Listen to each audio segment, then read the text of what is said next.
gangstas. So right now the moon is at 84% illumination in the sign of Gemini. Just coming out of that full moon that we had on the 16th or 17th. It was pretty full both days, so whatever. But coming out of that full moon. So let's see, how all this is affecting you personally.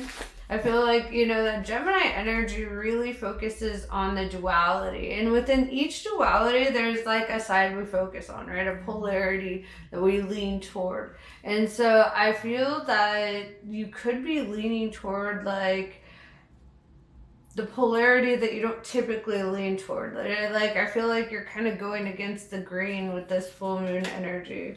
Kind of like if you lean more feminine, you're going to be tapping into your masculine a little bit, right? Where you're more focused on like goals and organization and strategy, those kinds of things. And then whereas if you are like, typically more on the masculine front, you might be tapping a bit more into your feminine, feeling more creative, more artistic, more, something like that. But I feel you kind of like going against the grain.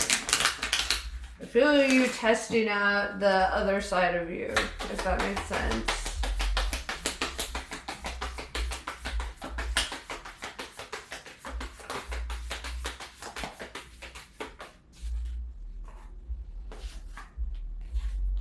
Oh shit, okay. Let's, so we have Nagas. It always makes me think of the Spanish word nalgas, which is like butt, like booty. But it says Nagas. And this is about like sensuality, sexuality, lovers, erotica, that kind of shit. It's very like strong on like a physical connection with the Ouroboros, infinity, destiny, past life. This is kind of interesting because I feel like this looks like an embryo a little bit, and it's right next to this. So there could be pregnancy in the air, or just like this could be the start of something new, like the birthing of something new. Ouroboros is a snake eating itself, and like they're literally just like in there, being like formed in it, right? Formed through the chaos. And I don't know, there could be like some ups and downs that you're experiencing, like as a result of that. If you are like in a new connection, or if you're about to be in a new connection, there could be that. We've got the flower of life, inspiration, awe, and dreams, right? And this really talks about the interconnectedness about everything. And going back to the Ouroboros, where it has a heavy like focus on past life things, this could be a past life connection that you're experiencing.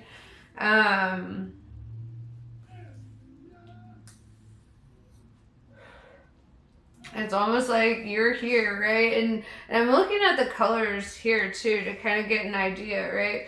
And this is like you sitting in a more masculine energy, but connecting with that more feminine energy. If you look at the colors here, the auras of the cards, very pink, very purple, very intuitive, very like feminine, and going into more masculine energy. So like I said, I feel like you're tapping into your polarity here. I think you're tapping into another side, whether that is a physical representation through another person, or that is just you in, kind of focusing on the other aspects of yourself. So let's see.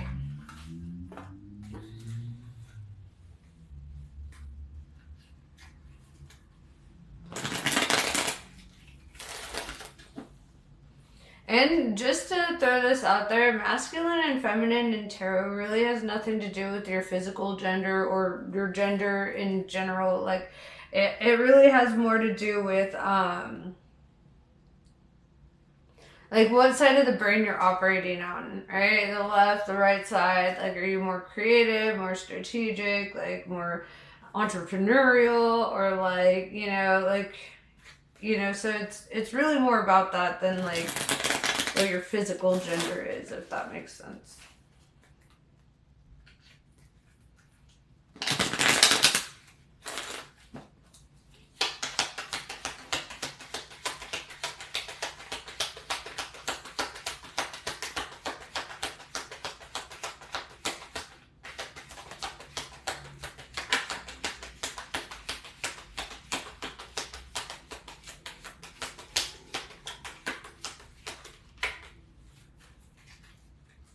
Yeah, so we have Knight of Cups popping up. You could be like somebody could have like a strong interest in you. They could be coming toward you in that way, or vice versa. You could be going toward them in that way. We'll kind of clarify that as we go, but it does look like somebody wants to test the waters, right? And I'm seeing like kind of almost the reluctance of this horse like going into the water. In tarot, water represents emotions.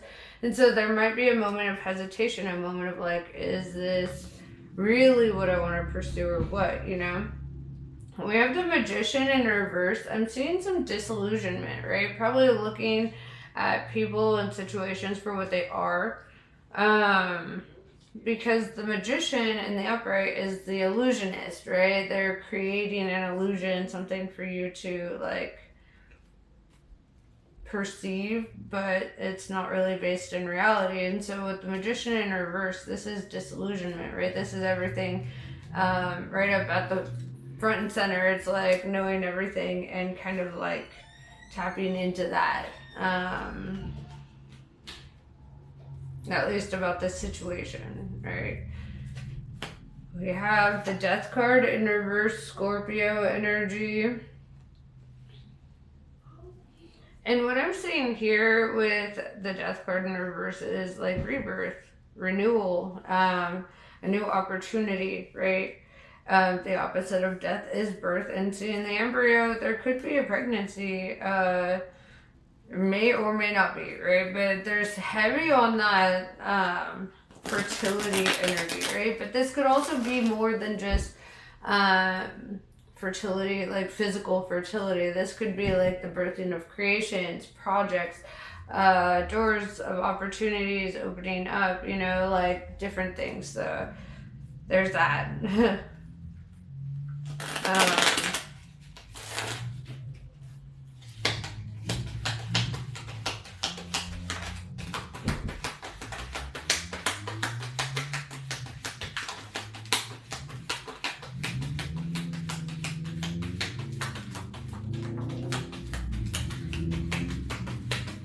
Yeah, see, I knew that there was going to be some reluctance on this path, because just the way my attention was being drawn to the Knight of Cups showing up. You know, there's like the horse is like, wait, we're gonna step in water. Let's see. You know, it's kind of like testing the like being a little bit reluctant to test the waters, right? And the waters being an emotional, you know, connection or whatever. So there could be like some reluctance. And with the Queen of Cups in reverse, I see this. I see this reluctance, right? This is somebody who's like, I've just felt drained from whatever. It could have been a last connection or whatever, whether this is you or who you're dealing with. But it looks like they feel like emotionally drained, right? They don't want to do anything foolish with the Fool in reverse, right? Aries, Aquarius energy. And this is kind of them being like, perhaps not really trying to allow themselves to feel what, you know, or trying to like hold back their emotional vulnerability. Because we have the Lovers in reverse, Gemini in reverse, you know, like you might be feeling a little out of whack or like out of your element here. With the Nine of Swords in reverse, this is like trying to protect yourself. Very like guarded energy. You're feeling like you've been hurt. You don't want to be all up in your head. You don't, you know, you're trying to do what you can to stay out from that energy, out from inside your head like that. Right? You're trying to be very rational, very cool, collected about whatever. So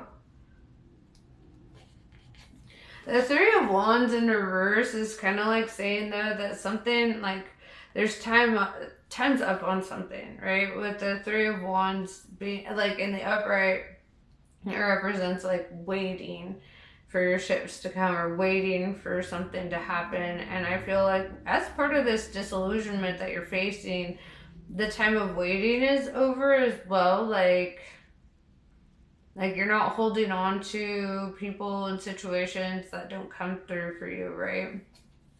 You're letting go.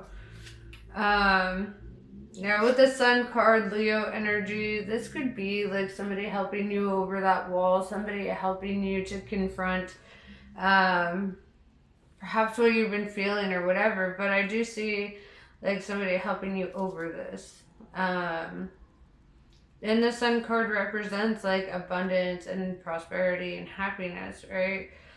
So, yeah, let's see.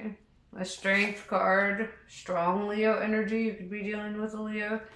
Or have a Leo cross watcher. But with the Strength card, you know, this is more than just having strength, it's having courage, right? And sometimes the strongest thing we can do is the most vulnerable thing we can do, you know? And by letting your guard down and allowing yourself to have an experience, unlike past experiences, is hard, right? It's like, is there ever really a right time for that? Is there really ever enough healing to say that you're ready for something? I think your soul just kind of lets you know, like when you get into that energy of like, you know what, I don't feel that I want to be without this person in my life or whatever, right? You reach that, and then it gives you the courage to pursue something new or to move on, right? But I think also there's been a lot of reluctance and a lot of guardedness. And you know what? Maybe that reluctance and that guardedness is tied to your intuition as well, right? Maybe that reluctance is like really telling you that it may not be the right connection, or maybe it was not the right time for that connection, right? But I feel that guardedness is a reaction that you should pay attention to, right? Like, because we have these survival instincts and the ego knows when to pop up and shit, it's like, it's good to discern, like, whether or not you're feeling anxious about something or excited about something, because those feelings can be very similar. So pay attention to that.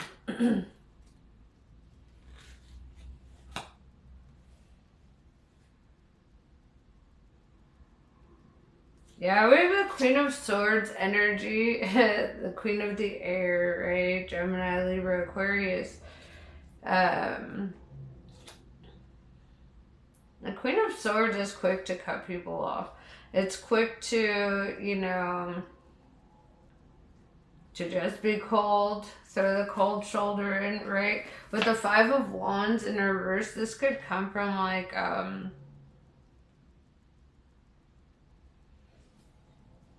trying to avoid confrontation, you know, like sometimes it's easier to not say anything than it is to have like a confrontation that leads into conflict, right?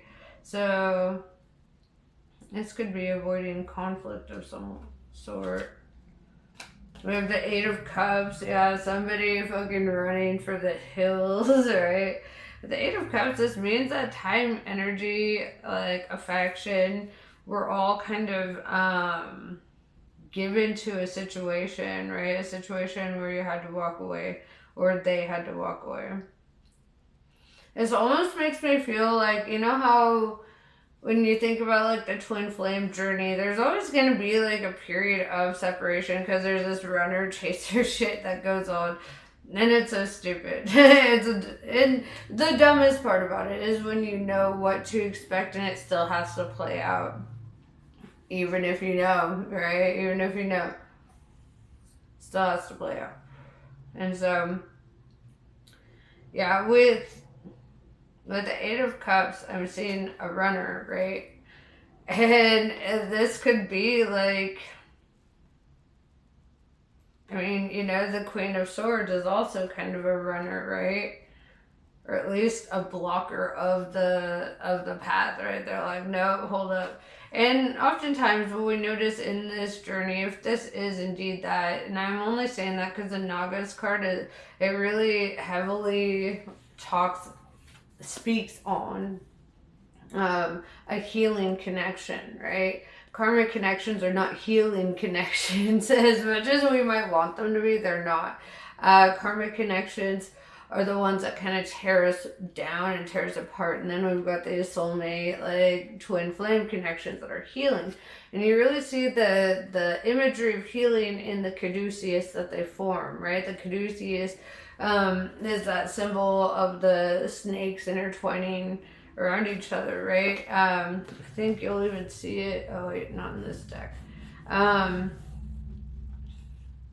In one of my other decks, you'll see it in the Lover's card. The symbol of the caduceus, right? And that's a symbol that you'll universally see at places like, I think it's like EMTs, the Red Cross, Blue Cross shit, you know, whatever. Like, you see the caduceus symbolism in a lot of that. And then with the flower of life, this is like the interconnectedness. This is understanding the singularity rather than the duality. Understanding that the duality are just separate, or are both parts of the singularity, and that separation is really the illusion. And so each, twin flame soulmate journey goes through this, where there is a period of separation. There's a period of fear, doubt, or insecurity. There's a period of things being triggered and coming up to be resolved, right? And I think that's really what distinguishes like these soulmate journeys versus these karmic journeys. Karmic journeys end here, right? They just stop.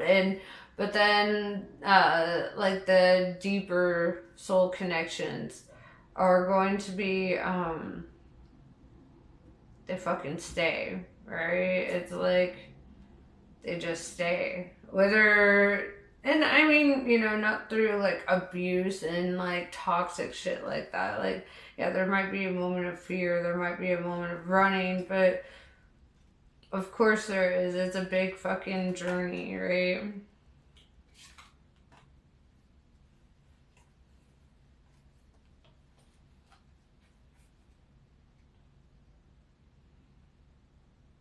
We have the Queen of Pentacles in reverse with the Two of Pentacles in reverse.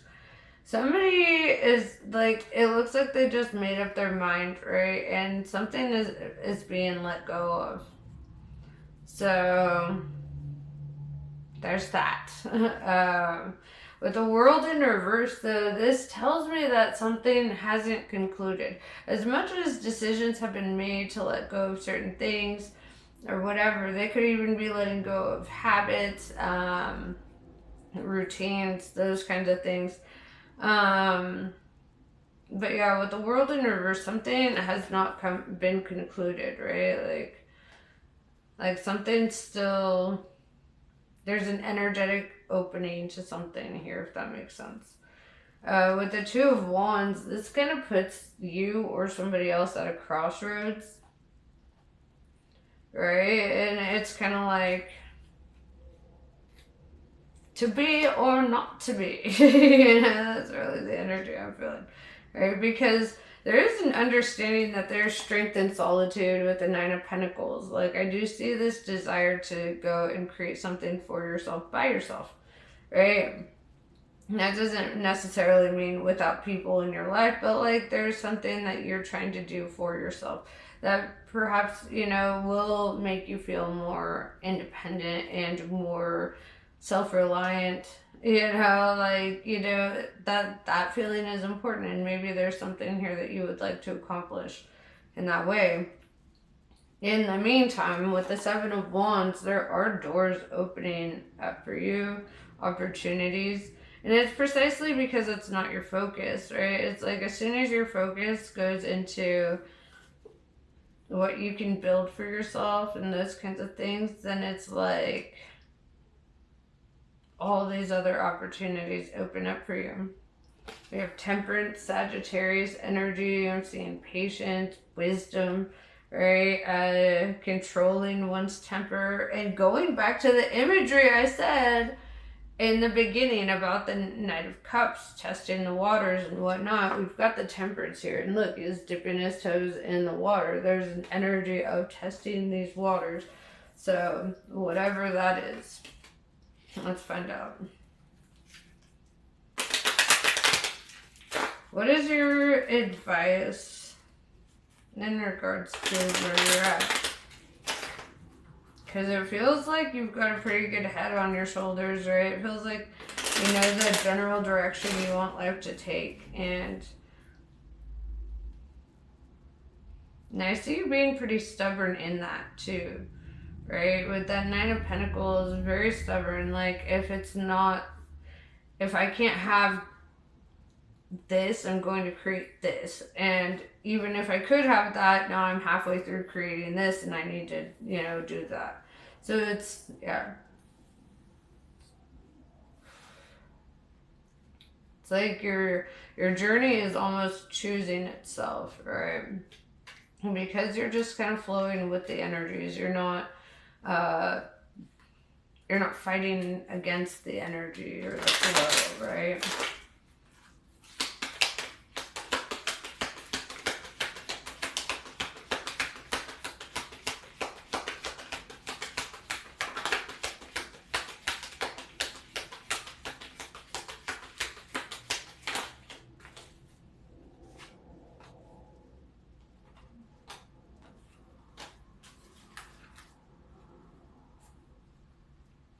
I almost want to read these out of order, and I think I'm going to because I like the effect of the surprise here. So we've got the Moon card, Pisces energy, right? And this is all about intuition. This is about something coming to light, something being discovered.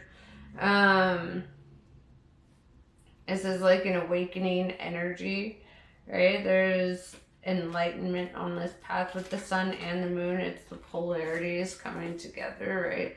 And so we've got Ace of Cups, right? And something really beautiful happens as a result of you like focusing on yourself, self-reliance,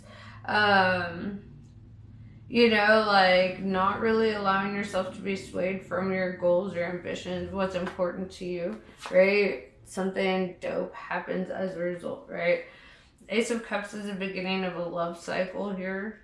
But, as I always tell everyone, a good love story, a great love cycle is always going to start with filling your own cup, right? So, whether that evolves into this with somebody else or whatever, like, you still gotta build that relationship with self.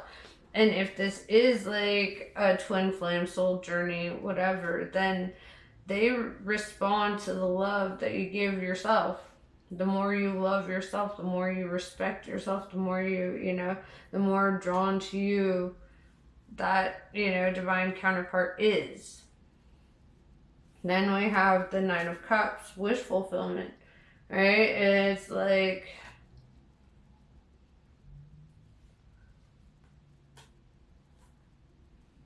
having to walk away from the Eight of Cups to get that Nine of Cups. Nine of Cups talks about, more than just wish fulfillment. This is like manifestation at a really high level. It's like you believe so strongly in yourself and in your path that even when shit gets rough, it's like that's the focus, that's the vision in your mind and in your heart, and that's what you're working toward.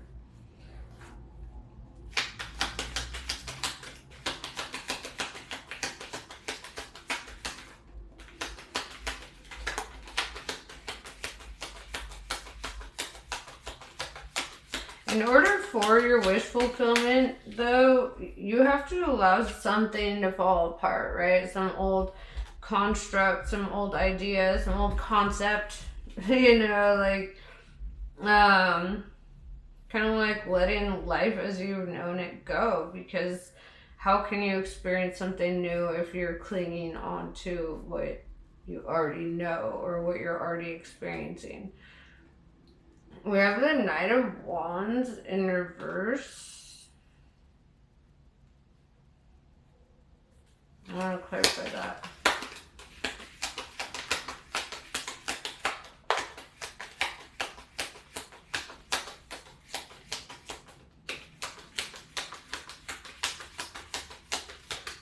This is looking like somebody else, because with the Four of Wands in reverse, like somebody perhaps from your past. I'm seeing the Knight of Wands in reverse with the Tower. And perhaps somebody else is experiencing a Tower moment, right? Because seeing the Ace of Cups and the Nine of Cups, this is wish fulfillment. This is things going right. And over here, it's almost like your wish fulfillment or whatever could be in somebody getting a taste of their own medicine or experiencing kind of what they put you through, right?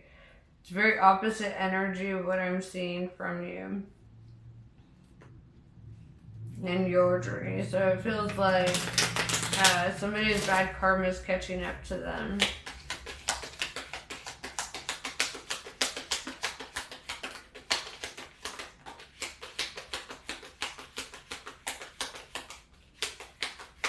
Meanwhile, you're getting the Ace of Wands, a passionate new beginning. Yeah.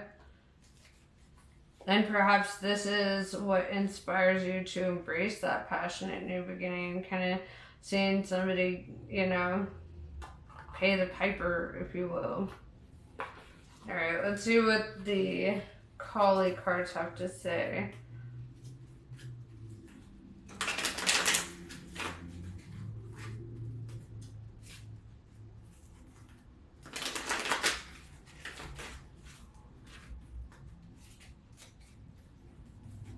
Yeah, with the Knight of Wands in reverse, Wands is honestly like, it's all about like open and honest communication. And if you dealt with somebody in your past that you felt you didn't have open and honest communication with, I feel like they're the ones experiencing this Tower.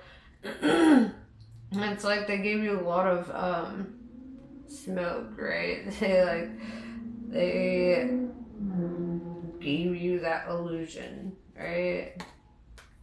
And then we have the Four of Wands in reverse, which indicates this is somebody that you could have had a very long-term commitment with, right? It is like a marriage and home card, like somebody you've lived with, somebody you've had, you know, you don't necessarily have to have been married, but you could have perhaps wanted that in the past. And so I feel that, yeah, something fell apart here with somebody who is very dishonest and somebody who's got kind of like that player energy with the Knight of Wands in reverse. You know, this is like the Knight of Wands in the upright is like kind of this player coming in trying to, you know, get you over with, you know, their bullshit. And with the Four of Wands in reverse, like you dealt with this individual for a very long term, right? A long period of time. So take that as a resonate. That there is a deep connection there.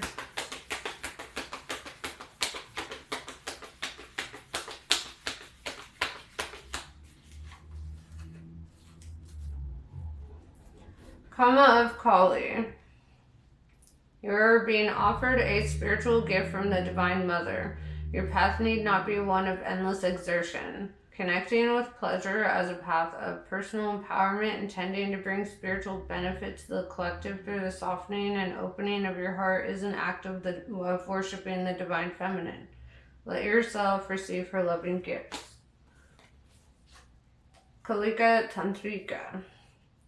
Kali overcomes karma, realigns us with our path when we have veered off course, reverses the momentum of negativity, and detaches energy or draining energy cords, restoring us to full vitality. It may seem like your will is being thwarted or you're not getting what you want, but the goddess knows what she is doing. Her actions will benefit you. Trust. And that is what I have for you. Namaste, I love you, and I will see you later.